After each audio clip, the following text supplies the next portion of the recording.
तक बड़ी खबर मौसूल हो रही है। सबसे पहले शामिल करते हैं, वज़ीर-ए-आज़म शहबाज शरीफ से एमक्यूएम के वफ्द की मुलाकात हुई है। फारूक सत्तार ने कामरान खान टिसोरी की दोबारा तकर्रुरी की बात की है। जावेद हनीफ ने एमक्यूएम के लिए मजीद 4 से 5 विफाकी वजारतों का मुतालबा कर दिया है। इसके अलावा शहबाज शरीफ ने वफ्द से कहा है कि आपसे राना सनाउल्लाह बातचीत कर लेंगे। वज़ीर-ए-आज़म की कराची में तामीर और तरक्की से मुतालिक भरपूर ताउन की यकीन दहानी, और ये भी कहा गया कि एमक्यूएम का बल्दियाती निज़ाम से मुतालिक आईनी तरमीम जल्द लाने का मुतालबा सामने आ रहा है। इसके अलावा वज़ीर-ए-आज़म शहबाज शरीफ की जानिब से ये स्टेटमेंट सामने आया कि एमक्यूएम, नून लीग और पीपल्स पार्टी मिलकर बात कर सकते हैं, बात करके मुशावरत की जा सकती है। राना सनाउल्लाह के हवाले से खबर है कि उनके लिए कहा जा रहा है कि वो अब इस वक्त से मुलाकात करेंगे, बातचीत करेंगे।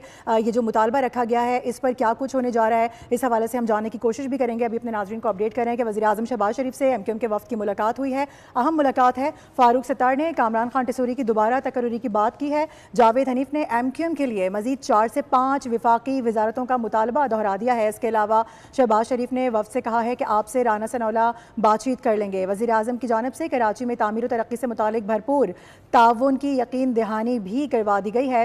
एमक्यूएम का बल्दियाती निज़ाम से मुतालिक आईनी तरमीम जल्द लाने का मुतालबा भी सामने आ रहा है। जाहिर है ये इस वक्त लास्ट मिनट अरेंजमेंट